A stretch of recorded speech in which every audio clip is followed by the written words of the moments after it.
Welcome to Gridbusters. Super exciting day today. The solar panels have arrived. This is the first time I've actually even seen solar panels up close.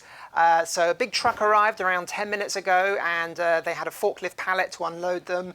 I've just actually got 10 panels for now, just to kind of like test the water, if you like. Make sure the company I'm buying them from is kind of like legit. Make sure the panels are rated correctly. And then if they work out, I'll order another 10 for the first phase of the solar installation. So let's go and have a look at them. I have just had them unloaded and put into the garage. So let's go and have a look and check them out. Okay, so this is how they came on this pallet here. Very well stacked, actually. So they're stacked together like this. We can see here, this is the make, Trina Solar. So they're actually rated at 425 watts per panel, which is I think that's a really good voltage. Really good wattage, and we've got we can see the open circuit voltage is 50.2. That's pretty good. I've actually, Dave and I unpacked them earlier, and we just set one up leaning up against the barn. So here we go.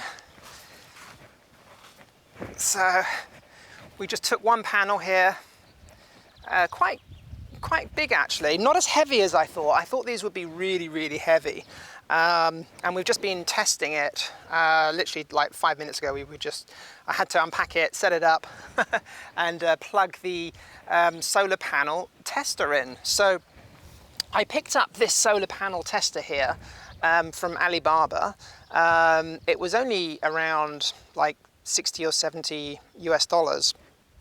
Amazing, it actually came within a couple of days of ordering it from Alibaba. We've got some little bit of cloud there in the sky, of course, when I want to do some testing.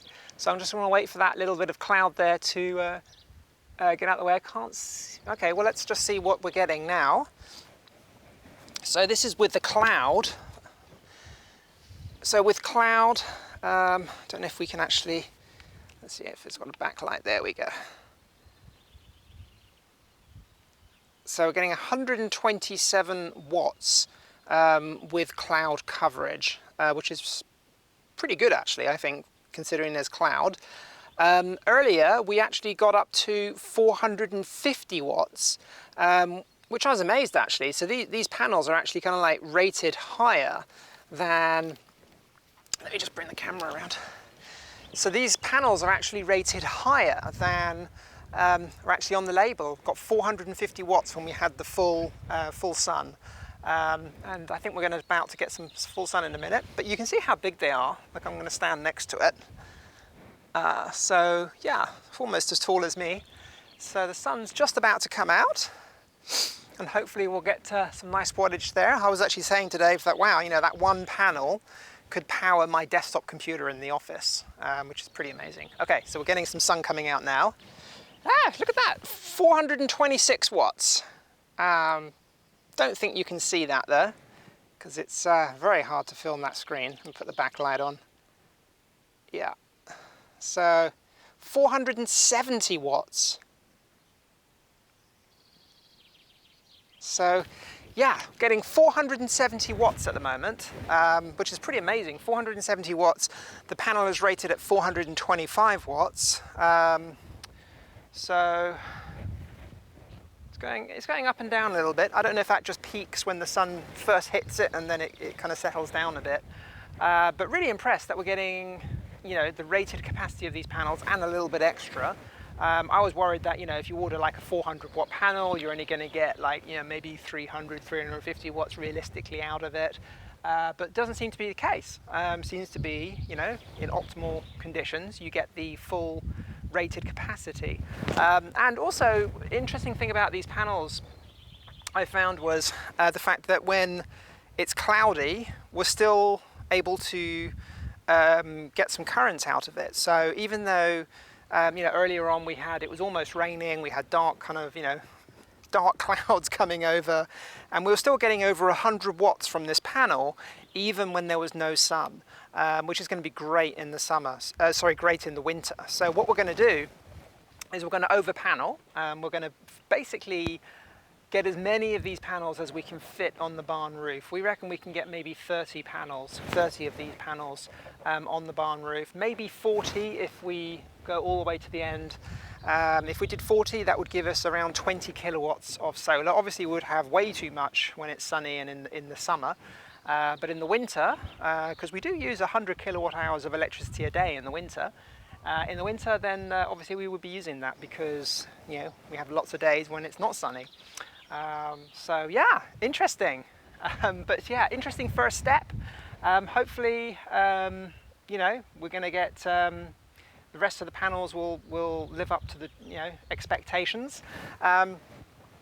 Really useful device this, the solar panel tester, because if I hadn't had the panel tester, I wouldn't have been able to test these panels until we got the inverter, and I haven't even ordered the inverter. I think that's coming in a couple of weeks' time, the inverter and the charge controllers and everything else. So actually just having this, you know, very cheap kind of, you know, 70 or 80 euro device where I can test all the panels. Also, I'm gonna unpack all the rest of the panels, set them up just to make sure they are actually all working, because what I don't want to happen is, you know, maybe in 6 months' time when we're putting them on the roof and then we find that one doesn't work.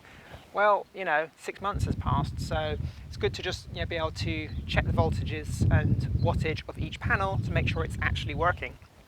But it's interesting, I was considering buying some second-hand panels, and I looked on Facebook Marketplace, and blow and behold, there are loads and loads of places online selling used panels. Some of them were as little as 10 euros each for like 250 watt panels.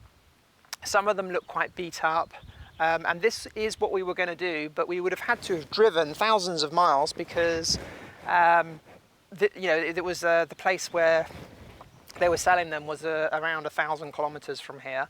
So we would have had to go in Dave's pickup truck, and we can't really fit that many panels in, and it would have been a major hassle. And also, you know, mounting them to the roof is going to be a very, very difficult task. It's not going to be cheap to put them on the roof. First of all, we've got to get planning permission, but then we're going to have to put up some sort of scaffolding or hire a cherry picker. I'm going to have to get a roofer in to help me. There's a roofer guy I know who redid the roof on the guest house. So he's going to have to put some scaffolding up. Like I said, we'll probably hire a cherry picker. We'll have to put the racking up. So if I'm going to all the expense and hassle of putting the panels up, I don't want to be putting up panels that might stop working in a couple of years' time. And these new panels now are so cheap. They're like 130 euros for one of these 400 watt panels.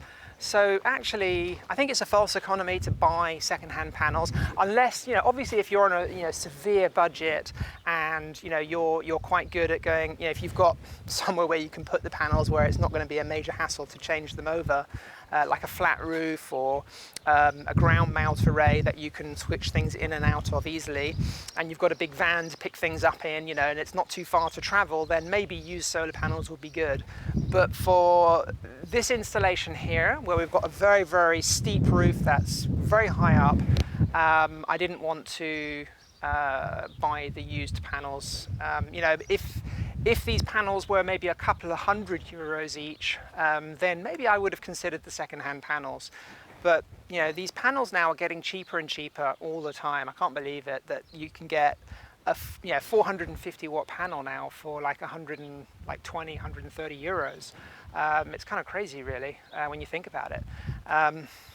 You know, it wasn't that long ago. I remember, you know, back in like 2002, 2003, a 100 watt panel cost £700, which is crazy how cheap these things have got. And to think, probably, you know, in 2 or 3 years' time, maybe 5 years' time, that panel there will be about half the price.